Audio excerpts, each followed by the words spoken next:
जय श्री राधे। श्री हरिवंश राधा वल्लभ लाल की जय। श्री हरिवंश महाप्रभु की जय। परम पूज्य गुरुदेव महाराज की जय जय हो। बहुत बहुत स्वागत है आप सभी का श्री चैतन्य चरितावली में। आज हम श्रवण करेंगे पूर्व बंगाल की यात्रा, लेकिन इसे शुरू करने से पहले एक बार महाप्रभु के प्राणों से प्यारे हरि नाम को गा लेते हैं। मेरे साथ साथ आप भी गाइए। हरे कृष्णा कृष्णा कृष्ण हरे हरे, हरे राम राम राम हरे हरे। जय श्री राधे, जय श्री राधे। तो चलिए शुरू करते हैं अध्याय पूर्व बंगाल की यात्रा। द्वितम च नृपतम च नैव तुल्यम कदाचन, सब देशे पूज्यते राजा विद्वान सर्वत्र पूज्यते। अर्थात विद्वान और राजा कोई परस्पर में समता करे तो राजा विद्वान की समता के योग्य कभी सिद्ध हो ही नहीं सकता। कारण कि राजा की तो अपने ही देश में मान प्रतिष्ठा होती है, किंतु विद्वान जहाँ भी जाता है उसकी वहीं पूजा प्रतिष्ठा होती है। जय हो। विधि के विधान को कोई ठीक ठीक समझ नहीं सकता। जिसके पास प्रचुर परिणाम में भोज्य पदार्थ हैं, उसे पाचन शक्ति नहीं। जिसकी पाचन शक्ति ठीक है, उसे यथेष्ट भोजन पदार्थ नहीं मिलते। विद्वानों के पास धन का अभाव है, जिनमें विद्या बुद्धि नहीं, उनके पास आवश्यकता से अधिक अर्थ भरा पड़ा है। जहाँ धन है वहाँ संतान नहीं, और जहाँ बहुत संतान है वहाँ भोजन के भी लाले पड़े होते हैं।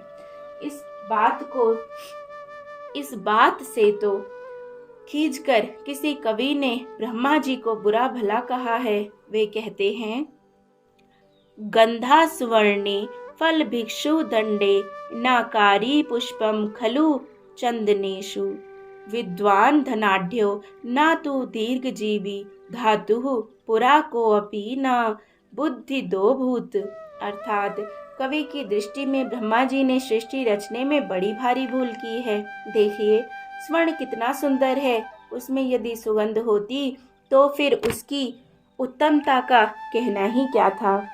ईख के डंडे में जब इतनी मिठास है, तब यदि उसके ऊपर कहीं फल लगता तो कितना स्वादिष्ट होता। ब्रह्मा जी उस पर फल लगाना ही भूल गए। चंदन की लकड़ी में जब इतनी सुगंध है तो उस पर कहीं फूल लगता होता तो उसके बराबर उत्तम फूल संसार में कौन सा हो सकता है। सो ब्रह्मा जी को उस पर फूल लगाने का ध्यान ही नहीं रहा। विद्वान लोग बिना रुपए पैसे के ही आकाश पाताल कर देते हैं। यदि उनके पास कहीं धन होता तो इस सृष्टि की सभी विषमताओं को दूर कर देते, सो उन्हें दरिद्री ही बना दिया, साथ ही उनकी आयु भी थोड़ी बनाई। इन सब बातों को सोचकर कवि कहता है कि इसमें बेचारे ब्रह्मा जी का कुछ दोष नहीं है। मालूम पड़ता है सृष्टि करते समय ब्रह्मा जी को कोई योग्य सलाह देने वाला चतुर मंत्री नहीं मिला, इसीलिए जल्दी से ऐसी गड़बड़ी हो गई। मंत्री के अभाव में हुई हो अथवा जानबूझकर उन्होंने की हो, यह गलती तो ब्रह्मा जी से जरूर हो गई है कि उन्होंने विद्वानों को निर्धन ही बनाया। विद्वानों को प्राय धन के लिए सदा पर मुखोपेक्षी ही बनना पड़ता है। किसी ने तो यहाँ तक कह डाला, अनाश्रया ना शोभन्ते पंडिता वनिता लताः। अर्थात पंडित स्त्री और बेल बिना आश्रय के भले ही मालूम पड़ते, बेचारे पंडितों को वनिता लता के साथ समानता करके उनकी व्यथा को और भी बढ़ा दिया है। जिस समय की बात कर रहे हैं उस समय संस्कृत विद्या की आज की भांति दुर्गति नहीं थी। भारतवर्ष में संस्कृत विद्या का प्रचार था। बिना संस्कृत पढ़े कोई भी मनुष्य सभ्य कहला ही नहीं सकता था। बंगाल में ब्राह्मण की संस्कृत विद्या के पंडित नहीं थे, किंतु कायस्थ वैश्य तथा अन्य जाति के कुलीन पुरुष भी संस्कृत विद्या के पूर्ण ज्ञाता थे। उस समय पंडितों की दो ही वृत्तियां थीं, या तो वे पठन पाठन करके अपना निर्वाह करें या किसी राजसभा का आश्रय लें। पंडित सदा से ही दरिद्र होते चले आए हैं। इसका कारण एक कवि ने बहुत ही सुंदर सुझाया है। उसने एक इतिहास बताते हुए कहा कि ब्रह्मा जी के सुकृति लक्ष्मी और दुष्कृति दरिद्रता 2 कन्याएं थी। सुकृति बड़ी थी, इसलिए विवाह के योग्य हो जाने पर ब्रह्मा जी ने उसे बिना सोचे समझे मूर्ख को दे डाला। मूर्ख के यहाँ उसकी दुर्गति देखकर ब्रह्मा जी को बड़ा पश्चाताप हुआ। तभी से वे दूसरी पुत्री दुष्कृति के लिए अच्छा सा वर खोज रहे थे। जिसे भी विद्वान, कुलीन और सर्वगुण संपन्न देखते उसे ही दरिद्रता को दे डालते। निमाई पंडित विद्वान थे, गुणवान थे, रूपवान और तेजवान भी थे। भला ऐसे योग्य वर को ब्रह्मा जी कैसे छोड़ सकते थे। उनके यहाँ भी दरिद्रता का साम्राज्य था, किंतु वह निमाई पंडित को तनिक व्यथा नहीं पहुंचा सकती। उनके सामने सदा हाथ बांधे दूर ही खड़ी रहती थी। निमाई उसकी जरा भी परवाह नहीं करते थे। उन दिनों योग्य और नामी पंडित देश विदेशों में अपने योग्य छात्रों के साथ भ्रमण करते थे। सदगृहस्थ उनकी धन, वस्त्र और खाद्य पदार्थों के साथ पूजा करते। आज की भांति पंडितों की उपेक्षा कोई भी नहीं किया करता था। निमाई की भी पूर्व बंगाल में भ्रमण करने की इच्छा हुई। उन्होंने अपनी माता की अनुमति से अपने कुछ योग्य छात्रों के साथ बंगाल की यात्रा की। उस समय लक्ष्मी देवी को अपने पितृगृह में रख गए थे। श्री गंगा जी को पार करके निमाई पंडित अपने शिष्यों के साथ पद्म नदी के तट पर राढ़ देश में पहुंचे। बंगाल में भगवती भागीरथी की 2 धाराएं हो जाती हैं। गंगा जी की मूल शाखा पूर्व की ओर जाकर जो बंगाल के उपसागर में मिली है उसका नाम तो पद्मावती है। दूसरी जो नवद्वीप होकर गंगा सागर में जाकर समुद्र से मिली है उसे भागीरथी गंगा कहते हैं। ब्रह्मपुत्र नदी के और दक्षिण तट से लेकर पद्म नदी पर्यंत के देशों को राढ़ देश कहा जाता है। पहले बंगाल इसे ही कहते थे। उत्तर तट को गौड़ीय देश कहते हैं और दक्षिण तट को बंगाल या राढ़ के नाम से पुकारते थे। आज जिसे पूर्व बंगाल कहते हैं। यथा रत्नाकरम समारभ्य ब्रह्मपुत्रान्तगम शिवे बंग देशो मया प्रोक्तः सर्व सिद्धि प्रदर्शकः। गौड़ देश वालों से बंग देश वालों का आचार विचार भी कुछ कुछ भिन्न था और अब भी है। निमाई पंडित ने पद्म के किनारे किनारे पूर्व बंगाल के बहुत से स्थानों में भ्रमण किया। जो भी लोग इनका आगमन सुनते वे ही यथाशक्ति भेंट लेकर इनके पास आते। वहाँ के विद्यार्थी कहते, हम बहुत दिनों से आपकी प्रशंसा सुन रहे हैं। आपकी लिखी हुई व्याकरण की टिप्पणियाँ बड़ी ही सुंदर हैं। हमें अपने पाठ में उससे बहुत सहायता मिलती है। कोई कहते, आपकी पदधूलि से यह देश पावन बन गया। आपके प्रकांड पांडित्य की हम प्रशंसा ही मात्र सुनते थे। आपके गुणों की कौन प्रशंसा कर सकता है। इस प्रकार लोग भांति भांति से इनकी प्रशंसा और पूजा करने लगे। इनके साथियों को भय था कि पंडित जी यहाँ भी नवद्वीप की भांति चंचलता करेंगे तो सब गुड़गोबर हो जाएगा। किंतु ये स्वयं देश काल को समझकर बर्ताव करने वाले थे। कई मास तक ये पूर्व बंगाल में भ्रमण करते रहे, किंतु वहाँ इन्होंने एक दिन भी चंचलता नहीं की। एक योग्य गंभीर पंडित की भांति ये सदा बने रहते थे। इनसे जो जिस विषय का प्रश्न पूछता उसे उसी के प्रश्न के अनुसार यथावत उत्तर देते। यहाँ इन्होंने वैष्णवों की आलोचना नहीं की, किंतु उल्टा भगवत भक्ति का सर्वत्र प्रचार किया।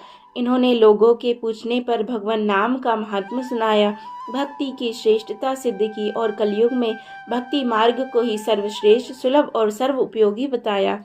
किंतु ये बातें इन्होंने एक विद्वान पंडित की हैसियत से ही कही थी। जैसे विद्वानों से जो प्रश्न करो उसी का शास्त्र अनुसार उत्तर दे देंगे। भक्ति का असली स्रोत तो इनका अभी अव्यक्त रूप से छिपा हुआ ही था। उसके प्रवाहित होने में अभी कुछ देरी थी। फिर भी इनके पांडित्यपूर्ण उत्तरों से राढ़ देशवासी श्रद्धालु मनुष्यों को बहुत लाभ हुआ। वे भगवान नाम और भक्ति के महत्व को समझ गए। उनके हृदय में भक्ति का नया अंकुर उत्पन्न हो गया, जिसे पीछे से गौरांग की आज्ञा अनुसार नित्यानंद प्रभु ने प्रेम के से सींचकर पुष्पित पल्लवित फलान्वित बनाया। इस प्रकार ये शास्त्रीय उपदेश करते हुए राढ़ देश के मुख्य स्थानों में घूमने लगे। शाम को अपने साथियों को लेकर ये पद्मों में स्नान करते और घंटों एकांत में जल विहार करते। लोग बड़े सत्कार से इन्हें खाने पीने की सामग्री देते। इनके साथ ही अपना भोजन स्वयं ही बनाते। इस प्रकार इनकी यात्रा के दिन कटने लगे। एक दिन महामहिम निमाई पंडित एकांत स्थान में बैठे हुए थे। उसी समय एक तेजस्वी ब्राह्मण उनके समीप आया। ब्राह्मण के चेहरे से उसकी नम्रता, शीलता, पवित्रता और प्रभु प्राप्ति के लिए विकलता प्रकट हो रही थी। ब्राह्मण अपनी वाणी से निरंतर भगवान के सुमधुर नामों का उच्चारण कर रहा था। उसने आते ही इनके चरणों को पकड़ लिया और फूट फूट कर रोने लगा। उन्होंने उस ब्राह्मण को उठाकर गले से लगाया और अपना कोमल कर उसके अंग पर फेरते हुए बोले, आप यह क्या कर रहे हैं? आप तो हमारे पूज्य हैं, हम तो अभी बालक हैं। आप स्वयं हमारे पूजनीय हैं। ब्राह्मण इनके पैरों को पकड़े हुए निरंतर रुदन कर रहा था। वह कुछ सुनता ही नहीं था, बस हिचकियां भर भर कर जोरों से रोता ही था। प्रभु ने आश्वासन देते हुए कहा, बात तो बताओ, इस प्रकार रुदन क्यों कर रहे हो? तुम पर क्या विपत्ति है? मंगल में भगवान तुम्हारा सब भला ही करेंगे। मुझे अपने दुख का कारण बताओ। प्रभु ने इस प्रकार बहुत आश्वासन देने पर ब्राह्मण ने कहा, प्रभु, मैं बड़ा ही अधम और साधन शून्य दीनहीन ब्राह्मण बंधु हूँ। अभी तक इस संसार में मनुष्य का साध्य क्या है, उस तक पहुँचने का असली साधन कौन सा है, इस बात को नहीं समझ सका हूँ। मैं सदा इसी चिंतन में मग्न रहा करता हूँ कि साध्य साधन का निर्णय कैसे हो। भगवान से नित्य प्रार्थना किया करता था कि भगवान, मैं तुम्हारी स्तुति प्रार्थना कुछ नहीं जानता, आपको कैसे पुकारा जाए यह बात भी नहीं जानता। इस दीनहीन कंगाल को आप स्वयं ही किसी प्रकार साध्य साधन का तत्व समझा दीजिए। अंतर्यामी भगवान ने मेरी प्रार्थना सुन ली। कल रात में मैं सो रहा था, स्वप्न में एक महापुरुष ने आकर मुझसे कहा, पूर्व बंगाल में जो आजकल निमाई पंडित भ्रमण कर रहे हैं, उन्हें तुम साधारण पंडित ना समझो। वे साक्षात नारायण स्वरूप हैं। उन्हीं के पास तुम चले जाओ, वे ही तुम्हारी शंका का समाधान करके तुम्हें साध्य साधन का मर्म समझावेंगे। बस आँख खुलते ही मैं इधर चला आया हूँ। आज मेरा जीवन सफल हुआ। मैं श्री चरणों के दर्शन करके कृतकृत्य हो गया। प्रभु तनिक मुस्कुराए और फिर धीरे धीरे तपन मिश्र से कहने लगे, महाभाग, आपके ऊपर श्री कृष्ण भगवान की बड़ी कृपा है। आपकी अंतरात्मा अत्यंत पवित्र है, इसलिए आप सभी में भगवत भावना रखते हैं। मनुष्य जैसी भावना किया करता है, वैसी ही रात्रि में स्वप्न देखता है। आप इस बात को सत्य समझें और किसी के सामने प्रकाशित ना करें। तपन मिश्र ने हाथ जोड़कर कहा, प्रभु, मुझे भुलाइए नहीं।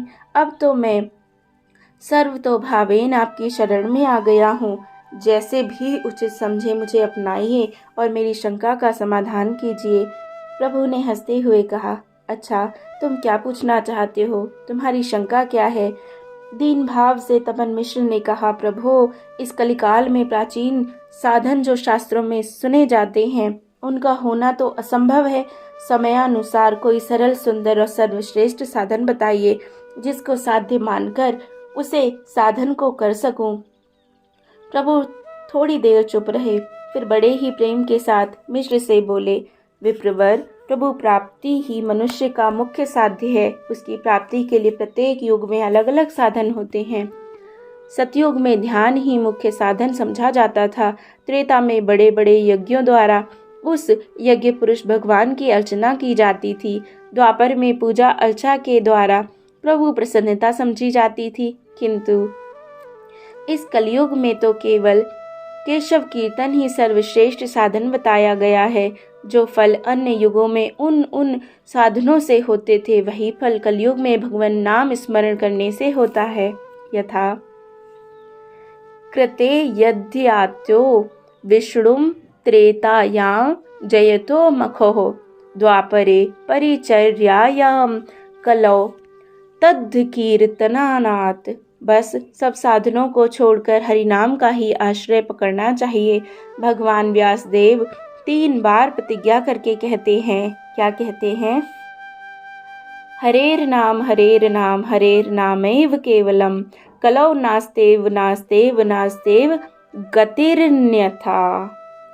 अर्थात कलयुग में केवल हरि का नाम ही सार है। मैं प्रतिज्ञा करके कहता हूँ, कलयुग में हरि नाम को छोड़कर दूसरी गति नहीं है, नहीं है, नहीं है। लोग हरि नाम का महात्म्य ना समझकर ही संसार में भांति भांति की यातनाएं सह रहे हैं। जो भगवान नाम की महिमा समझ लेगा, फिर उसे भव बाधाएं व्यथा पहुंचा ही नहीं सकती। मैं तुम्हें सार से सार बात, गुह्य से गुह्य साधन बताए देता हूँ। इसे खूब यत्न पूर्वक स्मरण रखना और इसे ही अपने जीवन का मूल मंत्र समझना। संसार सद्रप इष्टानामेव केव शुभेश्रम सर्वदा सर्वकालेषु सर्वत्र हरि चिंतनम। संसार रूपी सर्प के काटे हुए मनुष्य के लिए एक ही सर्वोत्तम औषधि है, वह यह कि हर समय, हर काल में और हर स्थान में निरंतर हरि स्मरण ही करता रहे। बस मुख्य साधन यह है, हरे राम राम राम हरे हरे, हरे कृष्ण कृष्ण कृष्ण हरे हरे। ये 16 नाम और 32 अक्षरों का मंत्र ही मुख्य साधन है। साध्य के चक्कर में अभी से मत पड़ो। इसका जप करते करते साध्य का निर्णय स्वयं ही हो जाएगा। प्रभु के मुख से साधन का गुह्य रहस्य सुनकर मिश्र जी को बड़ा ही आनंद हुआ। आनंद के कारण उनकी आंखों से अश्रुधारा बहने लगी। उन्होंने रोते रोते प्रभु के चरण पकड़कर प्रार्थना की, प्रभु आपकी असीम अनुकंपा से आज मेरे सभी संशयों का मूल उच्छेदन हो गया है। अब मुझे कोई भी शंका नहीं रही। अब मेरी यही अंतिम प्रार्थना है कि मुझे श्री चरणों से पृथक ना कीजिए, सदा चरणों के ही समीप बना रहूं, ऐसी आज्ञा प्रदान कीजिए। प्रभु ने कहा, अब काशी जाकर निवास कीजिए। कालांतर में हम भी काशी जी आवेंगे, तभी आपसे भेंट होगी। आपको वहीं शिवपुरी में जाकर रहना चाहिए। प्रभु की आज्ञा शिरोधार्य करके तपन मिश्र काशी जी को चले गए और इधर प्रभु अब घर लौटने की तैयारियां करने लगे। जय जय श्री राधे, जय जय श्री राधे श्याम। कितना सुंदर अध्याय ना, कितनी सुंदर बातें इस अध्याय में हमें श्रवण करने को मिली। और भी बहुत अच्छे अच्छे अध्यायों का हम श्रवण करेंगे। और अगर आपने चैनल को सब्सक्राइब ना किया हो तो ज़रूर करें और बेल आइकन भी दबाएं ताकि समय पर आपको नोटिफिकेशन मिलती रहे। जय जय श्री राधे। श्री चैतन्य महाप्रभु की जय जय हो। जय श्री राधे। श्री हरिवंश।